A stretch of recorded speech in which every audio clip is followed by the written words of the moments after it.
사랑하는 초업제일교회 성도 여러분, 유튜브 시청자, 구독자 여러분 반갑습니다. 김전빈 목사입니다.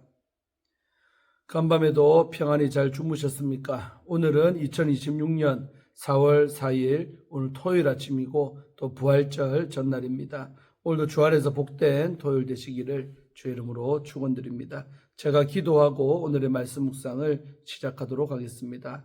하나님 아버지 감사합니다. 또 성금요일도 지나고 또 이렇게 토요일 날이 되었습니다. 아버지 하나님, 오늘도 우리에게 주어진 이 하루 하나님의 뜻을 생각하며 잘 보낼 수 있도록 도와주시고, 또한 큐티함을 통하여서 하나님의 음성을 듣고 나를 향한 아버지의 뜻이 무엇인가도 깨달을 수 있도록 역사하여 주시옵소서. 감사드리옵고 이 시간을 주께 의탁하며 예수님 이름으로 간절히 기도하옵나이다. 아멘. 할렐루야. 좋은 아침입니다. 오늘 함께 말씀 묵상하실 본문은 마태복음 27장 57절부터 66절까지 말씀을 함께 보도록 하겠습니다. 우리 개역 개정판으로 한번 다 같이 읽겠습니다. 저물었을 때 아리마대의 부자 요셉이라고 하는 사람이 왔으니 그도 예수의 제자라. 빌라도에게 가서 예수의 시체를 달라 하니 이에 빌라도가 내주라 명령하거늘 요셉이 시체를 가져다가 깨끗한 세마포로 싸서 바위 속에 판 자기 세무덤에 넣어두고 큰 돌을 굴려 무덤 문에 놓고 가니 거기 막달라 마리아와 다른 마리아가 무덤을 향하여 앉았더라. 그 이튿날은 준비일 다음 날이라. 대제사장들과 바리새인들이 함께 빌라도에게 모여 이르되 주여, 저 속이던 자가 살아있을 때에 말하되 내가 사흘 후에 다시 살아나리라 한 것을 우리가 기억하노니 그러므로 명령하여 그 무덤을 사흘까지 굳게 지키게 하소서. 그의 제자들이 와서 시체를 도둑질하여 가고 백성에게 말하되 그가 죽은 자 가운데서 살아났다 하면 후에 속임이 전보다 더 클까 하나이다 하니 빌라도가 이르되 너희에게 경비병이 있으니 가서 힘대로 굳게 지키라 하거늘 그들이 경비병과 함께 가서 돌을 임봉하고 무덤을 굳게 지키니라. 아멘. 네, 오늘도 먼저 주의할 때 큰 은혜 받으시기를 바랍니다. 자, 오늘 본문 57절부터 우리 60절까지 말씀은 예수님의 시신을 매장하는 우리 아리마대 사람 요셉이 나옵니다. 저녁이 되었을 때 우리 아리마대 지역 출신의 요셉이라는 제자가 빌라도를 찾아왔습니다. 57절 말씀이죠. 예수님은 금요일, 이제 준비일 또는 곧 안식일 전날이라고 표현하는 이 준비일에 돌아가셨고 날이 저물었습니다. 안식일이 되기 전에 빨리 시신을 수습해 매장을 해야 합니다. 요셉은 이 사내들인 공회원이고 또 세무덤을 제공할 정도의 재력을 보유하고 있던 사람입니다. 당시 부자들은 가난한 사람을 위해 잘 갖춰진 무덤을 제공하는 호의를 보이기도 했으나 예수님은 십자가 처형을 당한 범죄자였기 때문에 이 요셉이 예수님의 시체를 요구하기 위해서는 아주 큰 용기가 필요했습니다. 이미 11 제자들이 도망했을 정도로 위험한 상황이었지요. 그러나 요셉은 예수님의 죽음에 적극적으로 반응을 했습니다. 그는 바로 제자의 모범입니다. 요셉은 빌라도에게 예수님의 시신을 매장할 수 있도록 허락해 달라고 요청을 했습니다. 58절 말씀이죠. 빌라도는 요셉의 신원을 알았으므로 허락했습니다. 요셉은 범죄자로 취급받은 예수님을 외면하지 않는 의인이었습니다. 군인들이 예수님의 시신을 십자가에서 끌어내렸을 것이고 요셉은 곧바로 시체를 수습을 했을 것입니다. 요셉은 예수님을 깨끗한 세마포로 쌌습니다. 세마포가 어떤 종류 옷감인지 정확히 알 수는 없으나 벌거벗게 시체를 급히 덮을 용도였던 것으로 보입니다. 깨끗한 세마포는 한 번도 사용하지 않은 상태를 암시합니다. 이는 요셉이 세무덤과 새 세마포를 사용했음을 의미합니다. 요셉은 이 안식일이 시작되기 전에 예수님을 매장해야 하는 급한 상황에서 비참한 이 대우를 받고 갈갈이 찢긴 몸을 존귀하게 다루기 위해서 최소한의 처리를 했습니다. 그래서 몸을 씻고 기름을 바르는 장면이 없습니다. 그럴 여유가 없습니다. 흥미롭게도 이미 베다니에 이름 없는 한 여성이 예수님의 장례를 위해 기름을 발랐었습니다. 요셉은 그 다음에 바위를 뚫어 만든 새 무덤에 예수님을 두었고 무덤의 입구에 큰 돌을 굴려 놓고 갔습니다. 60절에 나오죠. 마태는 이곳이 새 무덤임을 강조합니다. 당시 십자가에서 처형당한 자는 영예로운 곳에 묻히지 못했으나 요셉은 예수님의 이런 시신을 위해 새 무덤을 제공했습니다. 요셉은 이 당시의 범죄자들이 매장된 방식과 다르게 예수님을 영예롭게 매장을 했습니다. 요셉은 예수님께 무언가를 기대하고 따른 제자들이나 무리와 달리 아무것도 기대하지 않고 다만 예수님을 위해 희생합니다. 그는 재산 때문에 예수님을 따르지 못한 19장의 부자 청년과 대조가 됩니다. 부자 청년은 재물에 대한 욕심으로 이 예수님을 따르지를 못했으나 요셉은 세상에서 가장 가난하고 또 낮은 자로 죽으신 분을 위해 재산을 씁니다. 이런 점에서 요셉은 제자로 명예롭게 평가받습니다. 61절 우리 한절은 무덤을 찾아온 여인들이 나오고 있죠. 무덤에 있는 그곳에 막달라 마리아와 다른 마리아가 무덤 맞은편에 앉아 있었습니다. 이들은 십자가 현장에도 있었지요. 그래서 61절에 그곳에 있었다라는 표현은 55절에 그곳에 있었다와 비슷합니다. 갈릴리에서 따라온 여자들은 십자가 현장에도 있었고 또 시체가 묻힌 장소에도 있었습니다. 여자들은 가장 낮은 자의 모습으로 죽은 메시아의 길을 끝까지 따릅니다. 자, 62절부터 66절은 돌로 무덤을 지키는 사람들이 나옵니다. 아리마대 요셉이 예수님을 매장한 장면에 이어 본달락은 우리 대제사장과 바리새인들이 무덤을 굳게 지키려는 음모를 꾸미는 내용을 다루고 있습니다. 이튿날 곧 준비일 다음 날 대제사장과 바리새인들이 빌라도에게 모였습니다. 62절이죠. 마태는 바리새인들의 모임을 부정적으로 곧 예수님을 반대하려는 모임으로 묘사를 합니다. 유대 지도자들은 예수님이 죽은 지 3일 만에 부활한다는 정보를 알고 있었기 때문에 회의를 열었습니다. 63절이죠. 그래서 예수님은 제자들에게 죽은 지 3일 만에 부활할 것을 예고를 하셨으나 그것은 사적인 말씀이었지요. 그래서 부활에 대한 정보는 가룟 유다가 배반하면서 흘렸을 수도 있고 신문 현장에서 나온 정보일 수도 있습니다. 또한 예수님이 이 바리새인들에게 요나의 표적에 대해 말씀하신 부분도 첩보로 전해졌을 수도 있습니다.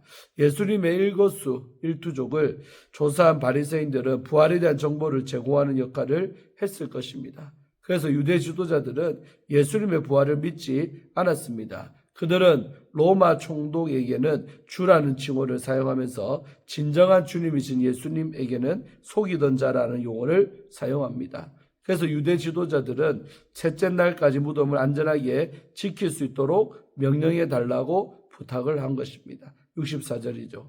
그래야 제자들이 예수님의 시체를 훔쳐서 예수님이 살아났다고 사람들에게 거짓말을 하지 못한다는 논리를 세웠습니다. 유대 지도자들은 여전히 백성 가운데 예수님의 말씀을 기억하며 그의 권위를 인정하는 두 사람들을 두려워합니다. 또한 그들은 만약 백성이 예수님이 살아나셨다는 말을 전해 듣게 된다면 순교자가 부활한 것으로 생각해 메시아 운동이 일어날 수가 있습니다. 일어날 수 있다는 것을 염려했겠지요. 순교자가 부활했다는 소문이 도는 것은 그가 죽기 이전보다 더 위험한 일이므로 이들은 음모를 꾸미고 빌라도에게 병력을 요청합니다. 그리고 빌라도는 허락을 합니다. 65절의 내용이죠. 빌라도는 아리마대 요셉에게 예수를 매장하도록 허락했고 또 반대쪽의 입장도 들어줍니다. 그래서 빌라도는 이 아리마대 자신의 안위를 위해서 만인의 요청을 들어주는 사람처럼 행동을 합니다. 그러니까 이쪽도 들어주고 저쪽도 들어주고 그렇게 입장을 취했던 것이죠. 빌라도는 유대인들이 경비병을 사용하도록 허락을 합니다. 그래서 경비병은 로마 군인들 말합니다. 아리마대 요셉이 큰 돌로 무덤을 막았고 경비병들도 돌을 움직일 수 없도록 단단하게 막아 버립니다. 무덤을 지키던 경비병들이 무덤을 열 이유는 없으므로 무덤이 굳게 봉인된 상태는 부활이 하나님의 능력으로 일어난 사건임을 입증하는 오히려 증거가 됩니다. 역설적이게도 종교 지도자들이 이방인들과 함께 하나님의 계획을 가로막는 역할을 했지요. 그러나 누구도 하나님의 계획은 막을 수가 없습니다. 하나님은 천사를 보내 인간의 안전장치인 돌을 제거하시고 하나님의 계획을 위한 도구로 사용하실 것입니다. 아멘. 예, 주회는 마쳤고요. 무덤을 굳게 지킬지라도 라는 제목으로 함께 말씀 나눌 때 은혜 받으시기를 바랍니다.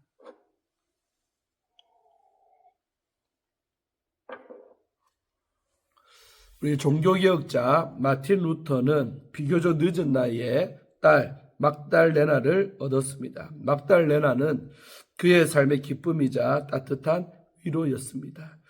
그러나 그 딸이 갑작스러운 병으로 급격히 쇠약해졌고 안타깝게도 13세의 나이로 세상을 떠났습니다. 루터는 깊은 슬픔에 잠겼습니다. 그러나 딸의 장례 예배에서 그는 부활의 소망을 붙들었습니다. 사랑하는 아이야, 너는 다시 일어날 거야. 별들처럼, 태양처럼 빛나게 될 거야. 루터에게 무덤은 끝이 아니라 하나님 안에서 영원한 생명이 시작되는 축복의 자리였습니다. 오늘 본문은 인류 역사상 가장 무겁고 차가웠던 무덤 이야기를 다루고 있습니다. 그러나 우리는 압니다. 세상이 무덤을 아무리 굳게 지킬지라도 하나님의 생명은 그 모든 봉인을 뚫고 나와 승리한다는 사실을 말입니다. 57절부터 60절 내용은 두려움을 이긴 사랑의 헌신의 이야기가 나옵니다. 아리마대 출신의 부자 요셉은 평소 하나님의 나라를 기다리던 제자였으나 공회원이라는 그 지위 때문에 그동안 공개적으로 제자임을 드러내지 못했던 사람입니다. 그러나 주님의 죽음 앞에서 그는 더 이상 숨지 않았습니다. 요셉은 빌라도를 찾아가 예수님의 시신을 요청하는 담대한 결단을 내립니다. 당시 십자가형을 당한 제수의 시신은 종종 방치되거나 짐승의 먹이가 되곤 했습니다. 요셉의 헌신으로 예수님의 시신은 이 세마포에 쌓여서 영광스럽게 안치될 수가 있었습니다.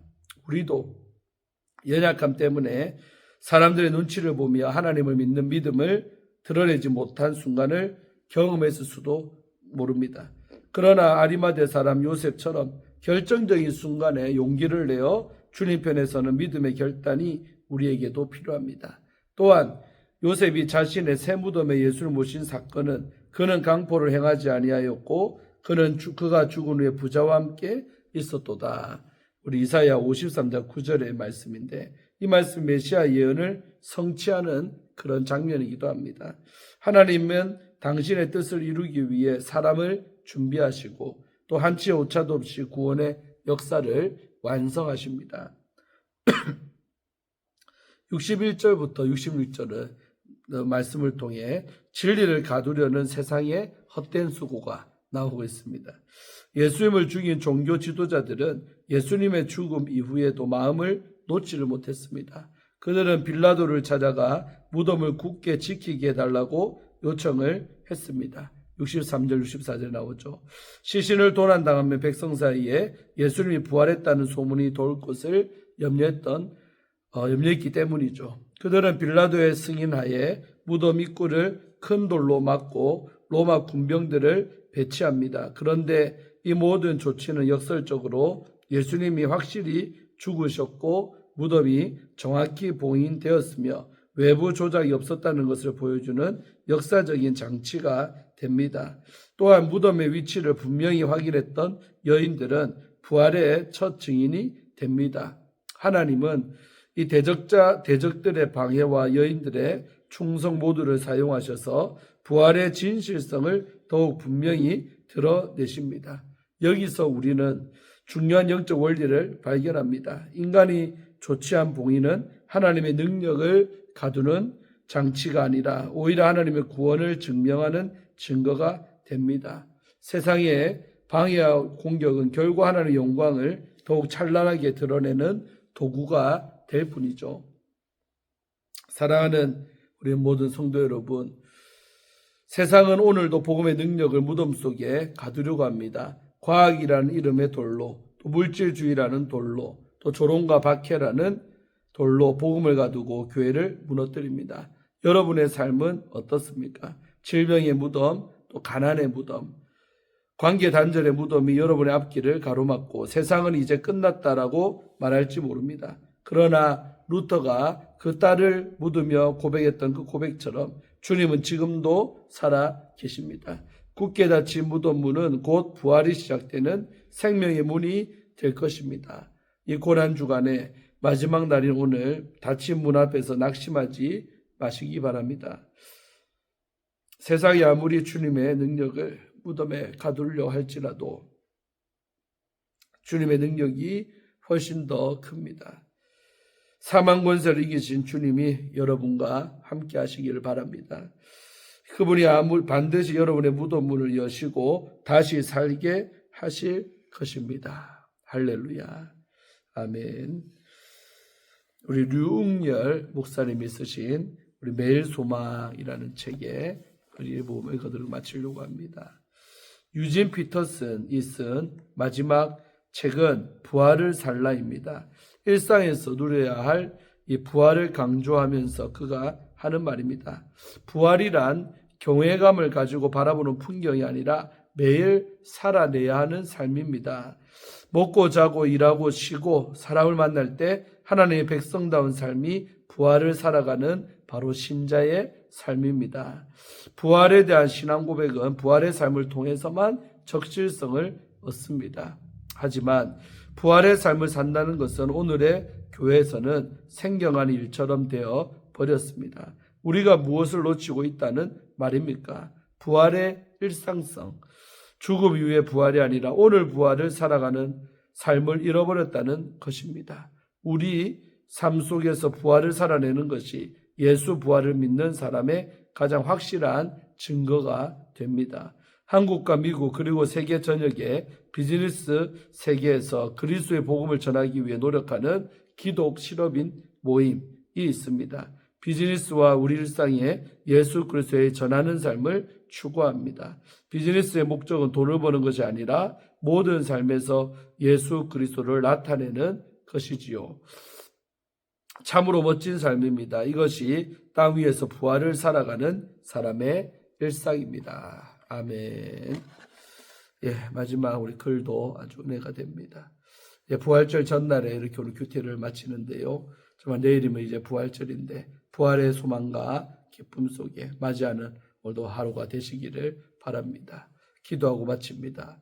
아버지 하나님 감사합니다. 오늘도 이 말씀을 통해 우리에게 부활의 소망을 가지게 하시고 또 세상의 어떤 방해도 예수님의 부활을 결코 막을 수 없음을 다시 한번 우리가 깨닫습니다. 아버지 하나님, 정말 죽은 이후에 그 부활만을 생각하며 사는 게 아니라 오늘 말씀같이 부활이 일상이 되게 해 주시고 이 땅에 남은 삶도 우리가 부활의 소망 속에 힘있게 또 소망 속에 살아가는 그런 우리가 다 될 수 있도록 축복해 주시옵소서. 용기를 내어서 예수님의 장례를 치러줬던 우리 아리마대 사람의 그 용기가 우리 안에 있게 해 주셔서 어떠한 환경과 상황 속에서도 예수님을 증거하며 또 얘가 예수 믿는 사람이라는 것을 드러내며 살아가는 우리 모두가 되게 하여 주옵소서. 감사드리옵고 예수님 이름으로 간절히 축복하며 기도합니다. 아멘. 할렐루야. 오늘도 좋은 하루 되시고 또 내일 부활절 아침에 또 뵙겠습니다. 샬롬.